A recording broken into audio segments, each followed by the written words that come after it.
Good morning, everybody. Welcome on this Palm Sunday to our morning gathering. This morning we'll do things slightly different in as much as we're going to do some things that have been pre-recorded. This is because of some technical problems that we had along the way, and probably the way that we're going to go forward in the next few weeks. So our missional rhythms. How did you get on last week? Our missional rhythm last week was to eat with somebody else. Now, that's difficult if we can't see people face to face, but maybe you can.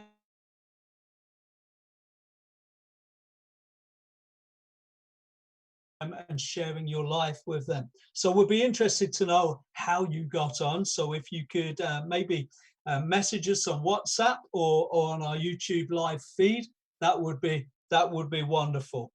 So moving on this week is a listening week. These are our new banners that you're seeing week by week. We will have real banners coming up in our real gatherings soon. What I want you to do this week is to consider these things. What is God doing right now? What is God doing? This is time for us to take time out and listen and ask the question, what is God doing right now? Okay, there's a virus that's going around that the whole world seems to be locked down and shut up. But what is God doing in your community? What is God doing in your neighborhood? What are you seeing around you? Ask God to make you attuned to how He is moving, and then we ask ourselves the question: what is God saying?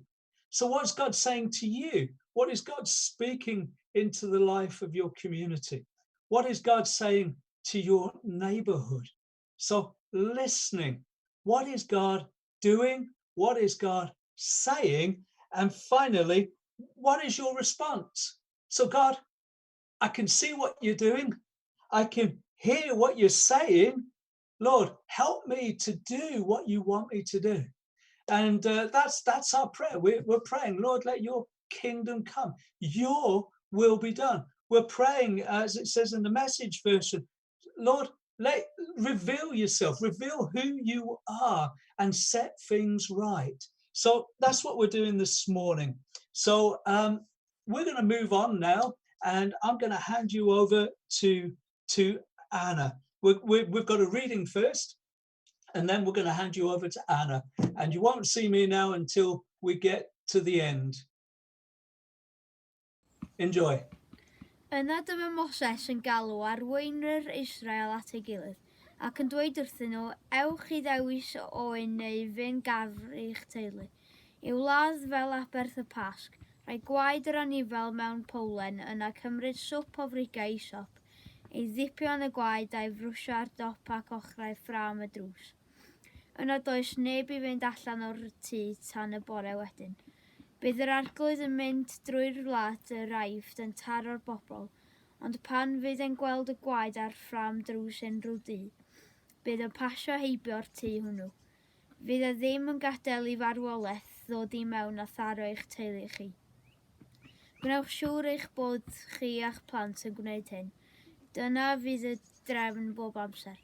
Pan fyddwch yn cyrraedd y wlad mae'r arglwydd wedi ei addo I roi I chi, byddwch yn dal I gadw'r ddefod yma. Pan fydd eich plant yn gofyn pam ydych chi'n gwneud hyn, dwedwch wrthyn nhw, Aberth y Pasg yw'r arglwydd ydy. I gofio sut wnaeth ei basio heibio tai pobl Israel ac achub ein teuluoedd pan wnaeth ei daro gwlad yr Aifft. A dyma'r bobl oedd yn gwrando ar Moses yn plygu lawr yn isel I addoli. Then Moses called all the elders of Israel together and said to them, Go pick out a lamb or young goat for each of your families, and slaughter the Passover animal. Drain the blood into a basin, then take a bundle of hyssop branches and dip it into the blood. Brush the hyssop across the top and sides of the doorframes of your houses, and no one may go out through the door until morning. For the Lord will pass through the land to strike down the Egyptians. But when he sees the blood on top and sides of the doorframe, the Lord will pass over your home. He will not permit his death angels to enter your house and strike you down. Remember, these instructions are a permanent law that you and your descendants must observe forever. When you enter the land the Lord, he promised to give you, you will continue to observe this ceremony. Then your children will ask, "What does this ceremony mean?" And you will reply, "It is the Passover sacrifice to the Lord. For he passed over the houses of the Israelites in Egypt, and through he struck the Egyptians, he spared our families." When Moses had finished speaking, all the people bowed down to the ground and worshipped.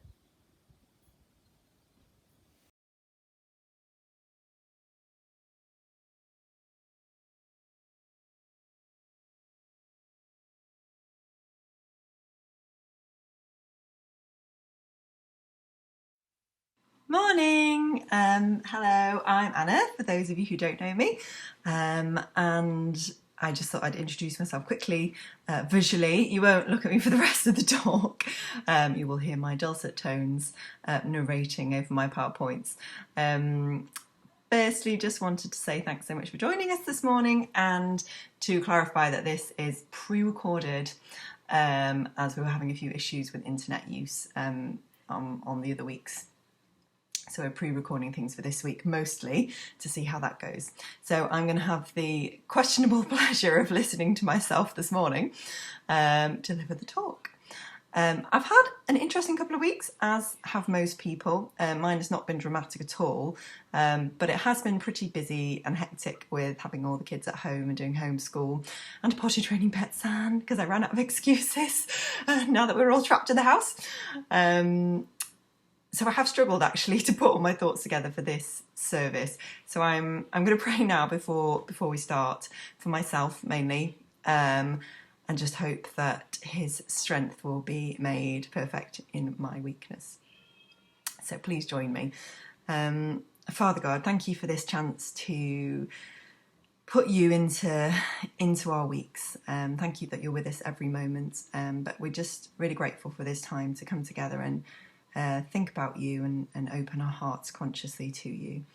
Please would you use the words that I've got to say.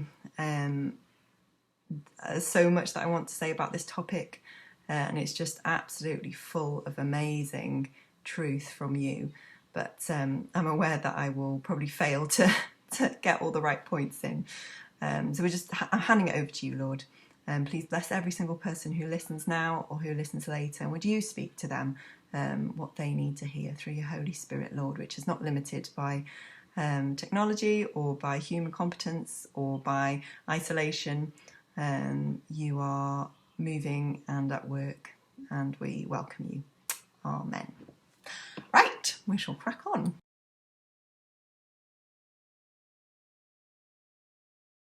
So the theme is Passover, and I've given it a subtitle, Death to Life. And I was very excited when I was given this topic to talk on. Originally, this was going to be an all sorts service, which is when all ages are in together and we're all learning together. And there's a little bit of something for everybody. And we would have been eating a meal together and doing it that way. So plans have had to change a bit, which is obviously a shame. But I'm hoping this more kind of formal style of talk that I'm going to do instead will give you at the end some ideas for trying something much more practical yourselves at home, and hopefully one day in the future we will be able to do a whole church service in person where we can share food together and learn that way. Just to say that it would be great if people do their washing up or colour in the sheets, which have hopefully been emailed for anybody who wants to do some colouring or make notes or whatever it is that helps you to listen. Do that. I know I find it quite easy to listen when I'm washing up, strangely. But yeah, there's certainly some colouring sheets hopefully for kids or adults to do. Or of course you can look at what I've written on the slides. I've tried to write quite a lot on the slides for people that want a bit more reference and background to what I'm saying, but feel free not to read the slides and just listen. And yeah, let's get on and talk about Passover. So I thought it would be useful to recap how we've got to this point in the Bible. How have we got to the Passover meal and the Passover night? So if you can remember, in the first book of the Bible, called Genesis, we meet this man called Abraham and his wife Sarah. And God calls Abraham to follow and worship him, and then goes on to make a very special agreement, something called a covenant, a type of special promise with Abraham. And an important part of this covenant is that God says he will bless Abraham with many, many descendants, and that one day one of his descendants will go on to be a blessing to the whole earth. As Christians, we're thinking of Jesus when we hear that promise. And Jesus, of course, is related to Abraham through Abraham's family. Abraham is thought of, referred to as the father of the Jewish nation.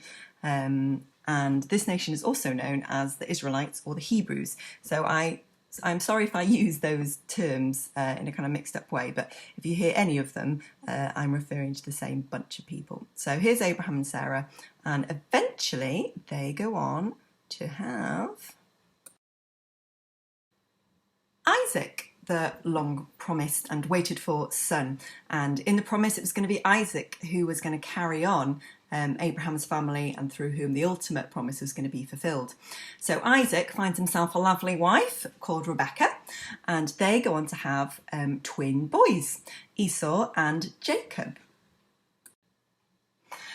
I'm sorry, I got a little bit bored with trying to find sensible pictures, and I just thought, yeah, this is how I would probably look if I had 2 wives and 2 slave women to keep happy. So this is Jacob with his complicated family life.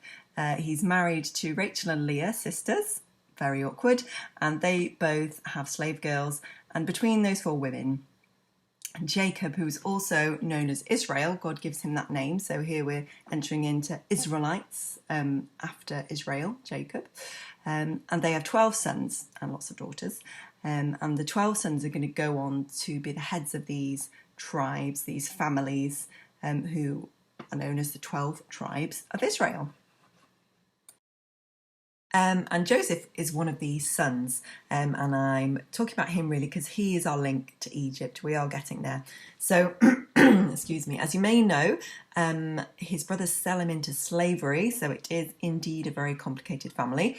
But actually, God's got him as a slave in Egypt for a really good reason, because Joseph rises in the end to become second in command to Pharaoh. He's running the country, and he's then in a position when there's a famine in Canaan where Joseph's family are all living.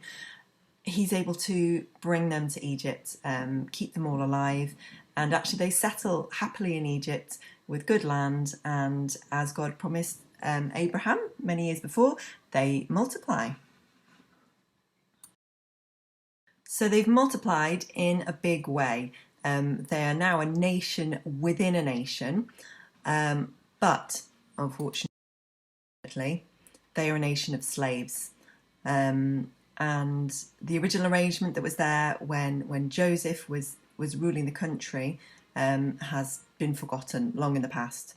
The Egyptians are cruel taskmasters, and the Hebrews have been crying out to God to rescue them, to save them from slavery and to bring them into freedom.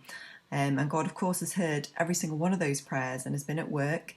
And the time has now come for him to use a man called Moses. So Moses' job is to go to Pharaoh, the king of Egypt, and tell him that the God of Israel says to let his people go.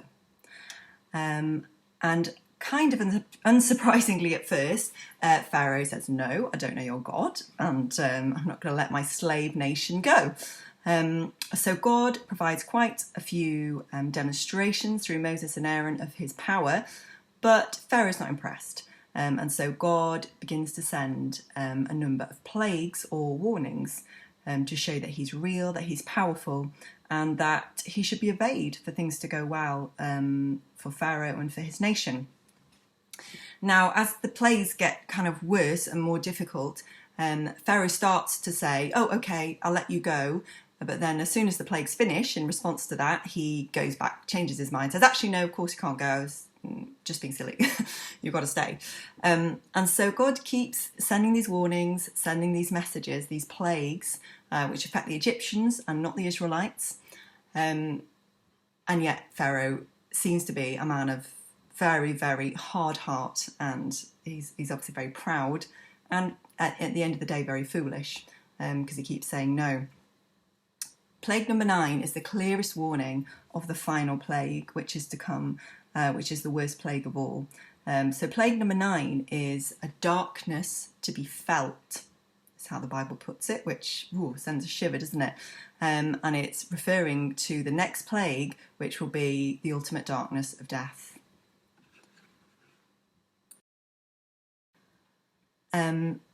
In Exodus, the second book of the Bible, this is really where you can find the story if you want to read it for yourself. So we've had Genesis, and it finishes with Joseph and bringing the family to Egypt, and then Exodus starts with the Israelites as slaves. And in chapters 11 and 12, we hear all about the Passover. So that's where to go if you want to read more directly about what's happening. So yeah, the Passover is basically the moment when the Lord, as he calls himself, says he's going to move through the land, and symbolically he will claim the life of every firstborn son. And this goes from the king down to the poorest person, and it even includes the cattle. And the reason for this is as payment or judgment for the direct and continued opposition to God and to his instructions about what is going to be good. And I guess that's really a description of sin, isn't it? However, God provides a way to escape this judgment. It's a literal passing over. Pesach is the Hebrew word, and it is just those two words put together, pass and over. And God is going to pass over the homes where a death has already happened in the place of the firstborn sons. And the death is of a perfect lamb. Part of the deal, though, is that the blood from that death, from the lamb, must be clearly displayed. It has to be painted out above and around the entrance to the home. And it's proof that the lives within have been bought back or redeemed from death. And I'm sure many of you already are starting to think of some similarities with what's going to happen in the life of Jesus, and which we will go on to be talking about. But yeah, that is the Passover. Now, I can hear some of you saying, I thought we were going to talk about a meal. I'm sure she said a meal at the start. I am getting there. So this is Passover night, when the angel of death, or the Lord bringing death, passes over the homes that are marked with the blood. And at that time, the Israelites are told to eat the Passover meal. It's quite a simple meal in Exodus, as it's described. They're to eat the lamb roasted, so that's the lamb that's been killed for the blood on the door. And they're to eat unleavened bread. Now, leaven is yeast, really, so it's bread without yeast in it, and yeast is what makes bread rise. So it's flatbread or matzah that they're going to be eating. And the reason for this is because they're having to prepare in a hurry. They've got to pack all this stuff up. They're supposed to be eating this meal in their sandals with their belts on, everything ready to go. All the pots and pans are going to be on their backs. So they haven't got time for rising bread. So it's flatbread. And they're also told to eat bitter herbs. Again, these have all got symbolism. And we'll talk a little bit about that later. So the people leave Egypt the next day. They're free. The Egyptians are actually urging them to get out.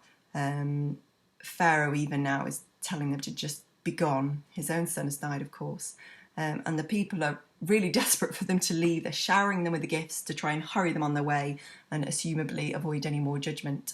And so God tells the people of Israel, he says, that they should always remember this time when they've gone from being slaves to being free, and when the judgment for sin, death, has actually passed over them, that God has redeemed them from death, and brought them into freedom. Again, lots of correlations there with stuff that's going to come later in the Bible, and we'll touch on that. But final point is to say that Jews today still keep this festival meal of Passover. It's called the Passover Seder, I think that's how you pronounce it, which is just the word for the meal. And apparently, according to my very scanty research, it is the most celebrated of all the Jewish festivals in America. So some Jews may not celebrate Hanukkah or Yom Kippur, but they will celebrate Passover, which is interesting. But this is the end of the first little section.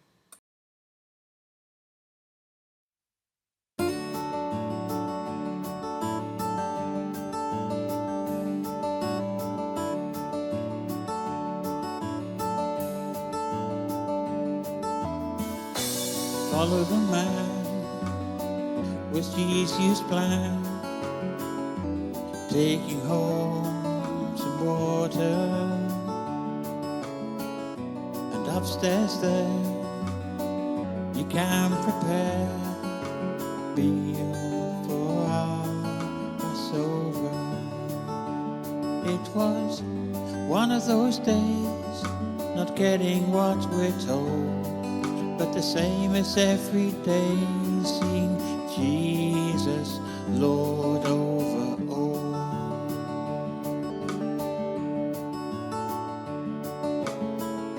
He took some bread, thank God, then said, take a piece and eat it, and as you eat, remember me when I gave my life for you. He took some wine, thank God this time, take this cup and drink some. Remember about my blood poured out, yes to all God's promises. It was one of those days, not getting what we're told, but the same as every day, seeing Jesus, Lord over all.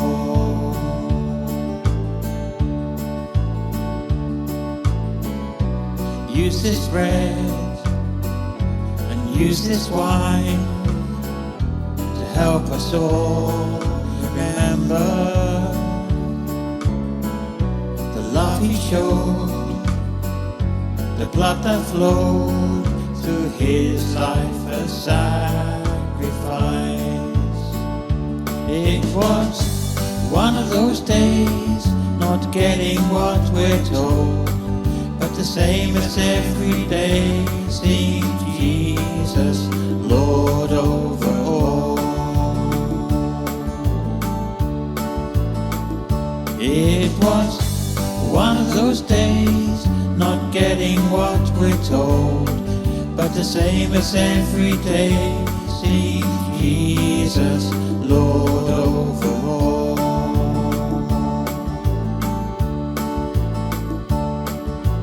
Jesus, Lord over all.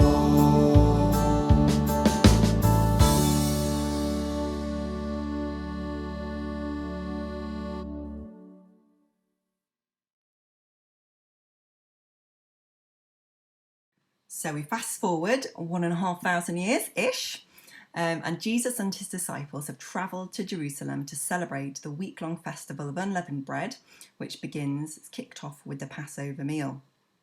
Now, there's some debate within the Gospels themselves about whether Jesus' famous Last Supper before he's killed is actually the Passover meal itself. Some of the Gospels would think it is, and John actually says it's one of the nights leading up to it.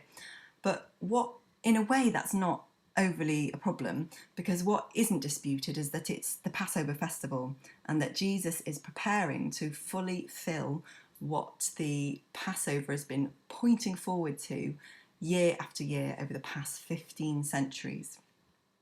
It's a fulfillment of God's plan, in fact, from the beginning of time, a plan made before Adam and Eve even entered that garden and made their fateful decision to eat from the tree they've been told not to. This is the plan. Jesus is going to choose, and the Bible is really clear that he is making a choice, and he explains this even on the very night to his own disciples, that of course he could call down angels to rescue him, but but he's not doing it because he doesn't have a choice. He's choosing because he knows this is the only way, and his father has asked him, and Jesus loves his father, so he said yes. So he's choosing to be falsely condemned, tortured, and finally to die a criminal's death on a cross. That's the plan, and it's certainly a large part of the plan.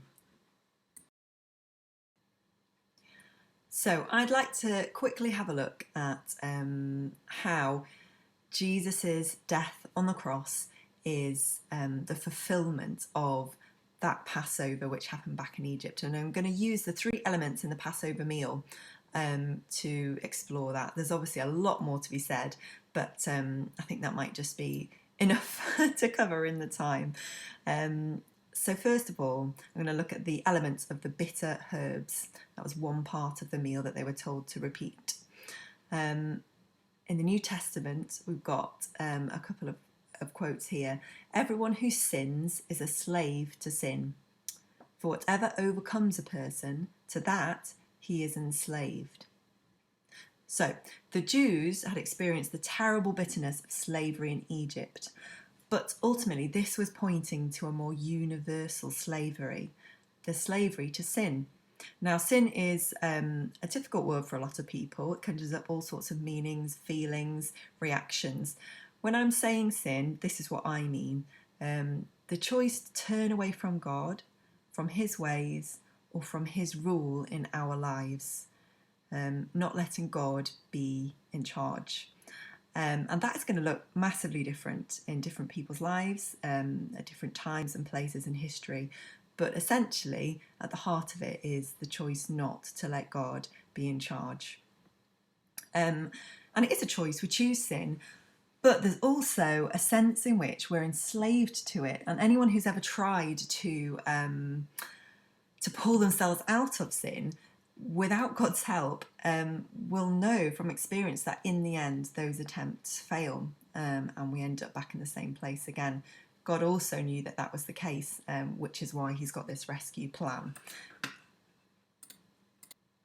Okay, the second element I would like to look at is the bread, the unleavened bread.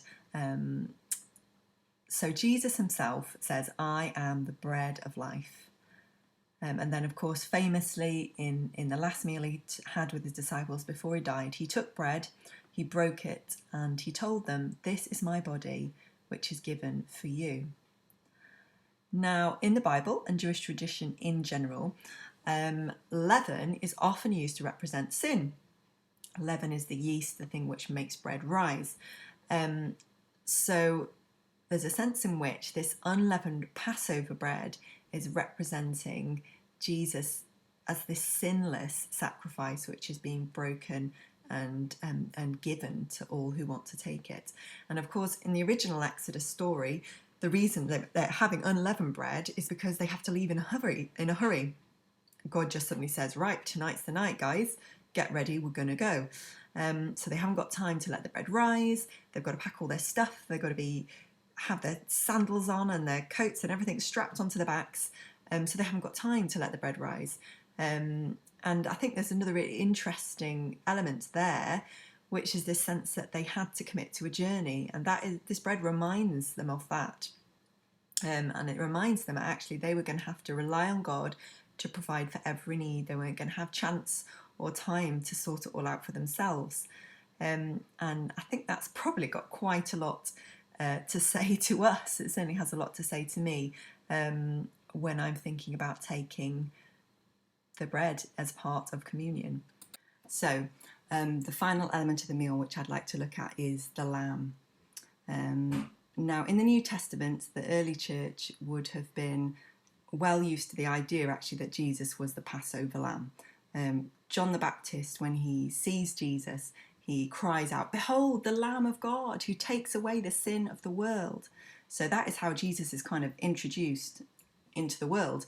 And Paul, another writer of the New Testament, writes in a letter to the Corinthians, and he talks about Jesus Christ as our Passover lamb who's been sacrificed. So the church starts off very much with this idea that Jesus is the Passover lamb. Now, back to the lamb in the in the original story, the blood of the lamb was what paid for the lives of imperfect people who were otherwise marked for death. And the life and the blood were the same thing to the Jew. So that's the reason for a lot of the kosher food laws to do with blood, because blood is, the life is in the blood. So when we talk about the blood being painted on the doorway, it's the life is there on the doorway. And of course, Jesus uses wine at the Last Supper to represent his blood, and that is what we come back to and back to. It sounds grisly, but when you understand it in this context, we're being reminded all the time that it's his life which has bought our lives. I think it's really interesting that the Jews were not written down in the Exodus story as being better behaved or nicer people than the Egyptians. And in fact, the implication is that if they hadn't painted their doorways, they also would have lost their firstborn sons. And so that kind of brings me on to the point, really, that the way that the Jews in the Passover story were saved was not by good works that they did. It was by an obedient act of faith.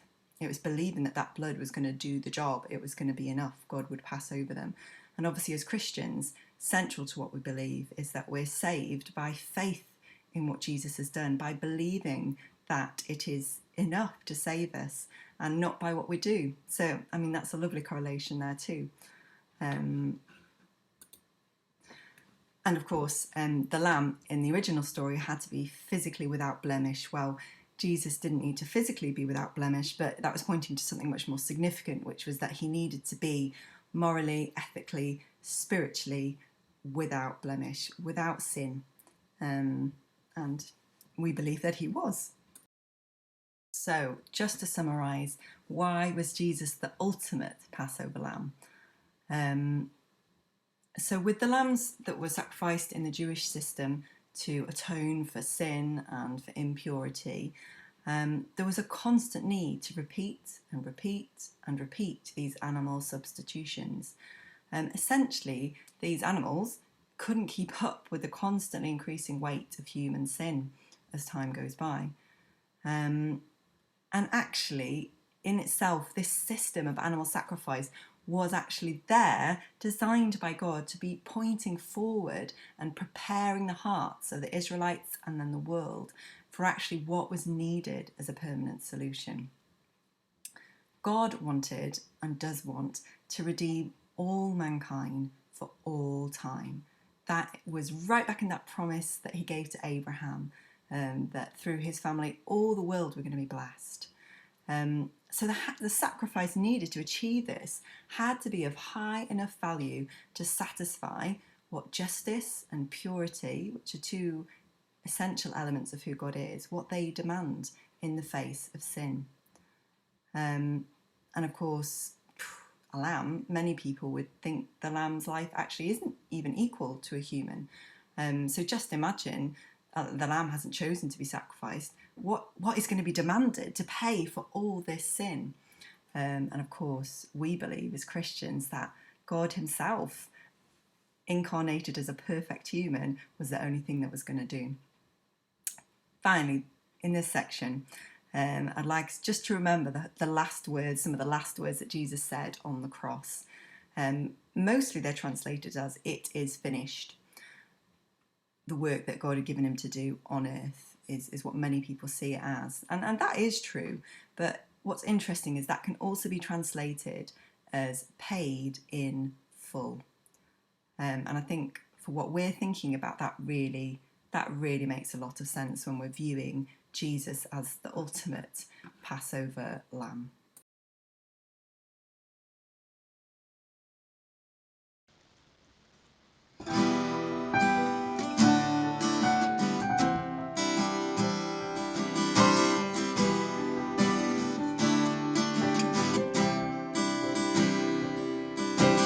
Here I am,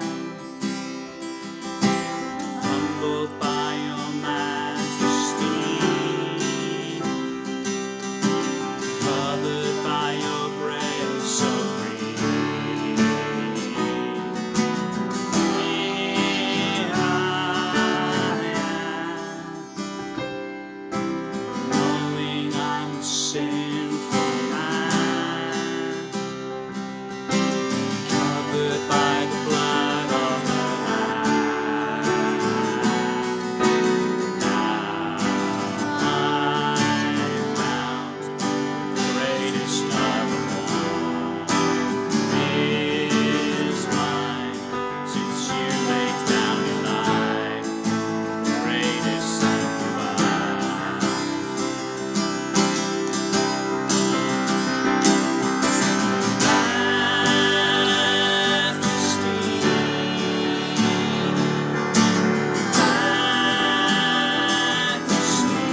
Majesty, it's such a pleasure and a privilege to be in your presence, to know you as our King, to know you as our Saviour. We worship you, Son.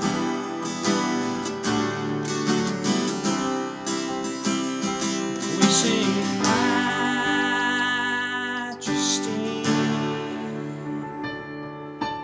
majesty. Your grace has found me just as I am, empty-handed but alive in your hands. We sing majesty, your majesty.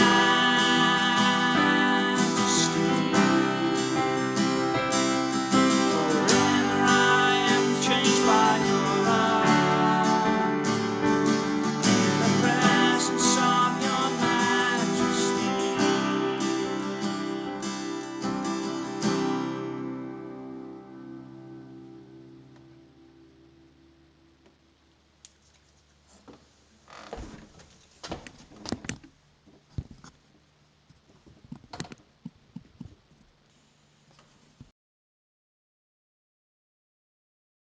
So finally, we're getting to something perhaps a bit more applicational.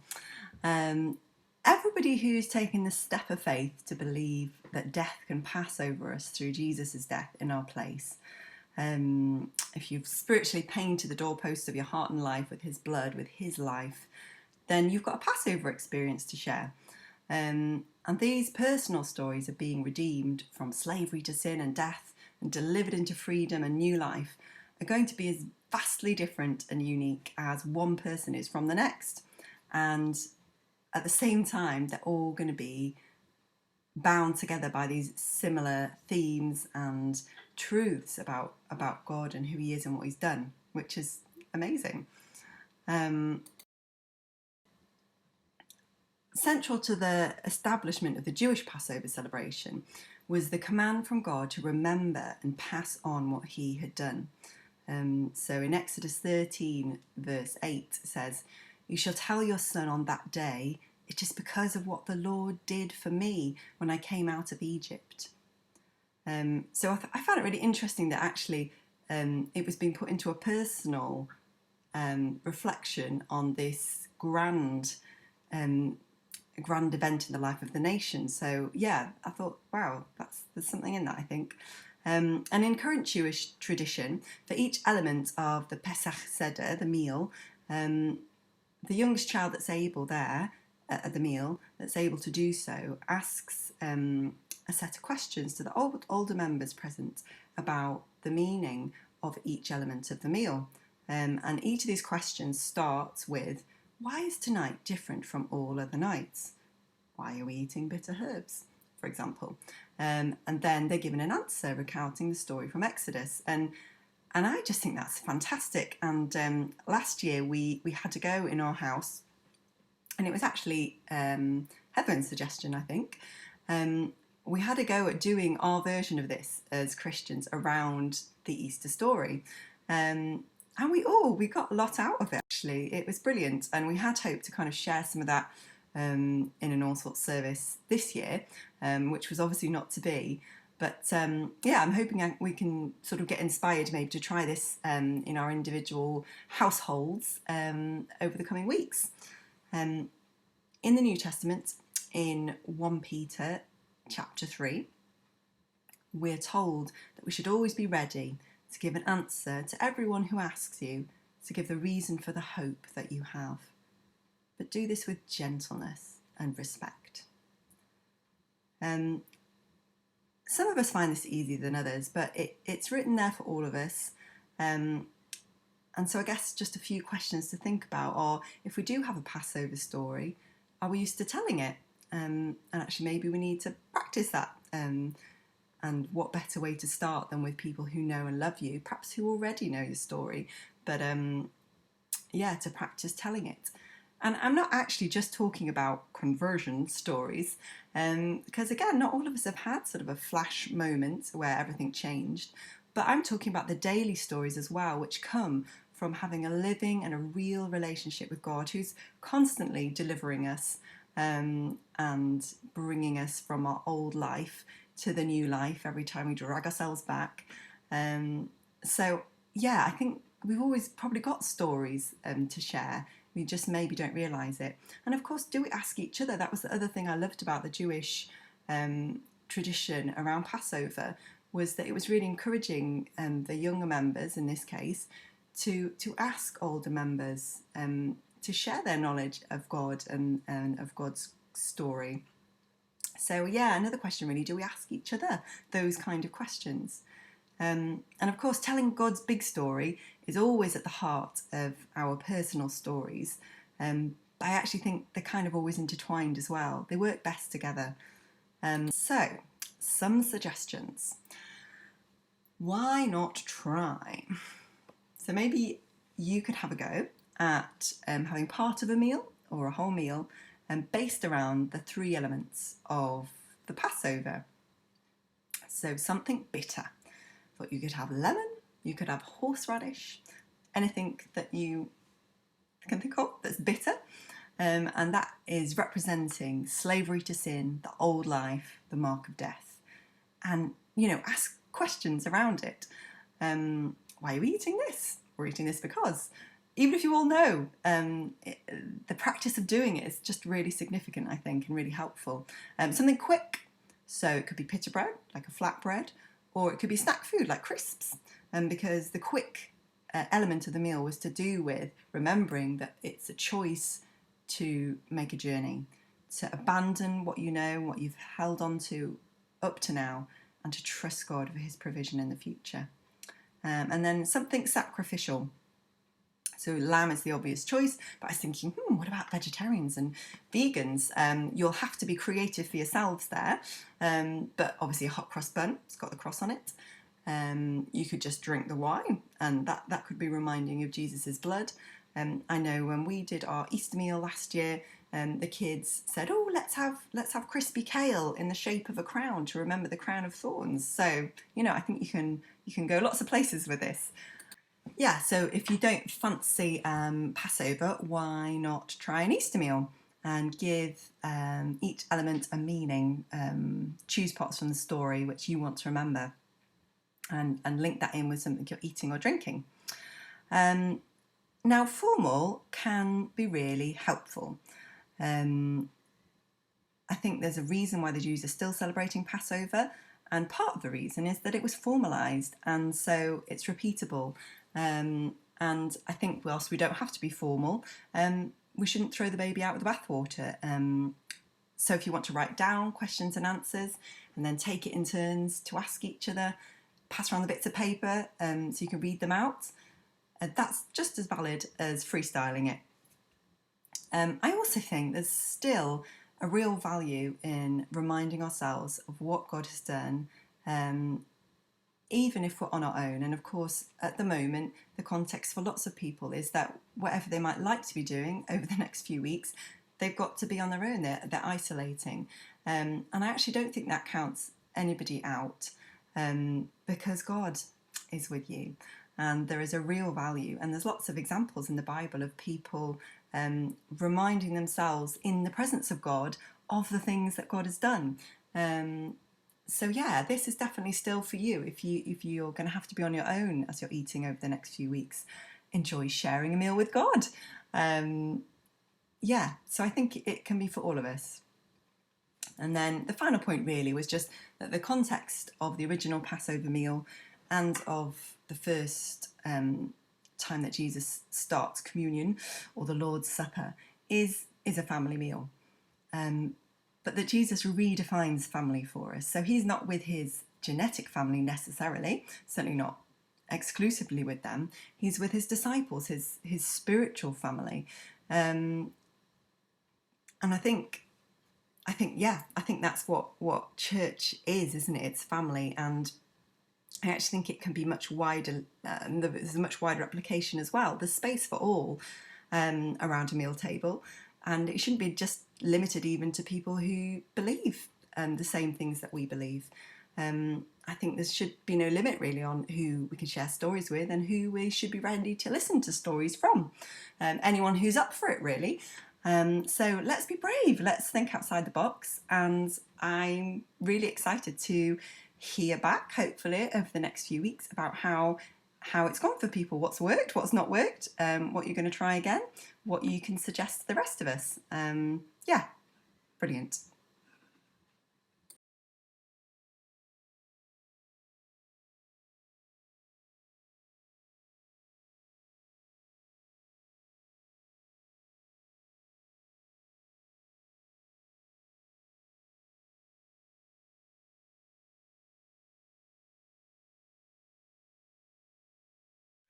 Well, thank you, Anna.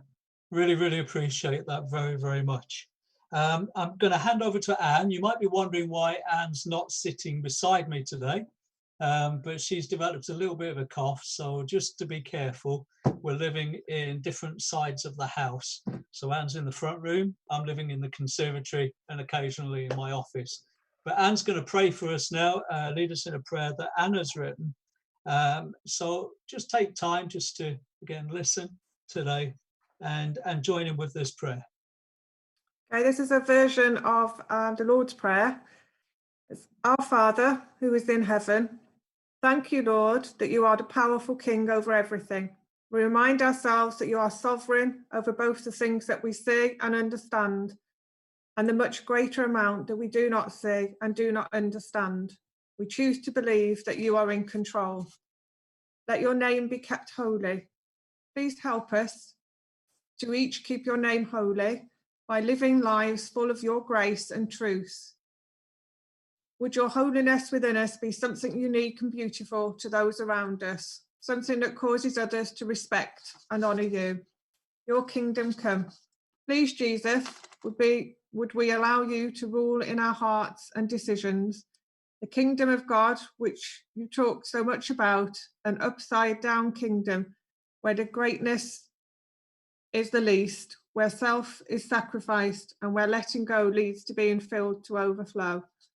Your will be done on earth as it is in heaven. Father God, we do not always know what needs to be done, but you do. Help us to be like Jesus, who knew your goodness enough to say, not your will, but yours be done. Give us this day our daily bread. We are created to exist one day at a time. Please help us to give to you our worries about yesterday and tomorrow, and to simply open our hearts in each moment to receive what we need from you, and to let ourselves be satisfied. Forgive us our debts. Never let us forget the price you paid to redeem us from our debt to death. Thank you for the freedom that we could not earn, which you make possible for us every single day, as we trust in your heart to forgive and your blood to make it possible. As we also have forgiven our debtors, in the light of your Passover, we know we cannot possibly be foolish or proud enough to think of holding a debt against another sinner like ourselves. You are the judge, you alone. Give us faith to forgive and to believe that you can heal the wounds others cause, and that one day, through your Holy Spirit's power, we will want to forgive as well as choose to. And lead us not into temptation. No day can pass without us being faced with temptation, but we ask that you do not allow us to be tested more than we can stand, and we believe that you will not. Help us to see temptation in all its different forms for what it is and to run from it, running to you, and deliver us from evil. We will not stop needing a deliverer. Thank you that you will never stop delivering us. There is so much that is evil in this world, but you have overcome the world. We choose to look at you, our deliverer. Amen. Amen. Amen. Just a couple of notices. Our online prayer meeting will happen on Tuesday, so we will meet together on Zoom and do that. That's Tuesday, and I'll send out a WhatsApp to all of you guys on the prayer network group. If you would like to know more about Jesus, know more about what you've heard this morning, if you visit our website on www.riffinchurch, that's RUTHIN church, all one word, small caps, .co.uk, and you follow the link to About Us and then What is Christianity? And there's some nice little videos on there which will explain what it means to be a Christian, what it means to be a follower of Jesus. So we'd like to encourage you to visit us on the website there. And if you want to leave a message for us about what you've heard this morning or today, then that would be wonderful. Also, I just want to thank everybody who contributed this morning. I want to thank Anna, I want to thank Greg, Andy, Rachel, Reese, Oshan, Ned and Anne, and also Hev, Elena and Betsan. They might not have had their recording online this morning, but they certainly did some work and put something in, which most of us will be able to see on WhatsApp later on. So please have a look at that. Join us next Sunday morning for our Easter celebration. And yes, we got something to celebrate. We remember on Good Friday, Jesus died, and on Easter morning that Jesus rose